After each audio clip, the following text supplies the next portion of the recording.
ओम श्री साईनाथाय नमः। आज का रात्रि साईं संदेश। मैं देख रहा हूँ कि तुम बहुत अधिक थक चुके हो मेरे बच्चे। थक जाओ तो रुकना मत, क्योंकि मैं तुम्हारा सहारा हूँ और मैं हमेशा थाम के रखता हूँ मेरे बच्चे। मैंने तुम्हारा हाथ कस के थाम रखा है। अंधेरा हो ना तो भी मत घबराना, क्योंकि मैं तुम्हारा प्रकाश बन के तुम्हें मार्ग दिखा रहा हूँ। तो मैं तुम्हारे जीवन में तुम्हें वहाँ लेकर जाऊँगा जो रास्ता तुमने अभी तक सोचा भी नहीं है और देखा भी नहीं है मेरे बच्चे। मैं तुम्हारे हर रूप में मदद करने आऊँगा। मैं किसी भी रूप में तुम्हारे सामने आ सकता हूँ। तुम मुझे यहाँ वहाँ मत ढूंढो।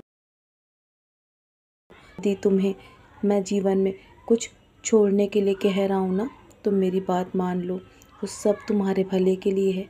जो चीज़ तुम्हें तकलीफ़ दे रही है ना, बार बार तुम उसी तरफ मत भागो और उस सारी पुरानी बातों को भूलकर आगे बढ़ो। बार बार उन पुरानी बातों को सोचकर अपने आप को इतना दुखी मत करो। जो तुम्हारे जीवन में बदलाव तुम देख रहे हो ना, वो तुम्हारे लिए बहुत आवश्यक है और तुम्हारे मन को तुम्हें स्वयं आना होगा। उसे स्वीकार करो मेरे बच्चे, और तुम्हारा जीवन बहुत जल्दी आसान हो जाएगा। मेरा जवाब तुम सुनना चाहते हो ना, तो मेरा जवाब यही है कि जो मैं तुम्हारे लिए कर रहा हूँ ना, वही तुम्हारे लिए सही है। मेरा जवाब हाँ है मेरे बच्चे। उसे अपनाओ और अपनी हर परिस्थिति को अपनाना सीख जाओगे ना, तो तुम्हें कभी भी जीवन में दुख प्राप्त नहीं होगा। बार बार तुम्हें दुख और सुख का आभास जो होता है ना, वो सिर्फ तुम्हारे सोच के आधार पर होता है।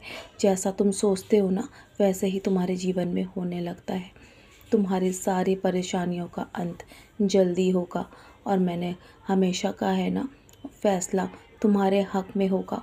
तुम्हें चिंता करने की आवश्यकता नहीं है। यदि तुम्हें मुझ पर पूर्ण रूप से विश्वास होगा ना, तो तुम्हें जल्दी परिणाम भी दे। और मैंने सारा इंतज़ाम कर दिया है। मैं तुम्हें इतना अधिक दूंगा ना कि तुम्हारे तुम्हारे जीवन भर के लिए तुम्हें कभी भी यहाँ वहाँ भटकना नहीं पड़ेगा मेरे बच्चे। तुम्हें तुम्हें मैं वो सब कुछ दे दूँगा जो तुम मांग रहे हो, लेकिन मेरे समय अनुसार। यदि तुम मेरे समय पर भरोसा करते हो ना, तो बस शांत होकर अपने कर्म करो। और तुम मुझसे कहते हो ना कि बाबा, बार बार लोग मुझे गलत बोलते हैं, गलत गलत बातें करते हैं मेरे पीठ पीछे। तो मेरे बच्चे, तुम्हारे पीठ पीछे जितनी तुम्हारी निंदा, तुम्हारी बुराई होती है ना, वो सिर्फ तुम्हारे कर्मों को साफ करने की प्रक्रिया चल रही है। और ये सब मेरी योजनाएं हैं। वो सब किसी किसी कारणवश होता है मेरे बच्चे। इतना दुख अपने आप को मत पहुंचाओ, और उन सब बातों को छोड़कर तुम अपने कर्म पर ध्यान दो। मुझे बताओ, अगर तुम्हारे साथ ये सब कुछ नहीं होता, तो तुम मुझ तक कैसे पहुँचते मेरे बच्चे। तुम्हारे पहुँचने का एक तुम्हारा मुझ तक पहुँचने का यही एक कारण है। और जब तुम्हारे जीवन में अधिक दुख प्राप्त तुम्हें हुए ना, तभी तुम मुझ तक मेरी भक्ति करने में का सामर्थ्य रख पाए हो मेरे बच्चे। और मेरा और तुम्हारा रिश्ता आज से नहीं, बल्कि कई जन्मों का है। जो कुछ भी हो रहा है ना, और जो कुछ भी हुआ है, वो सब किसी कारणवश है।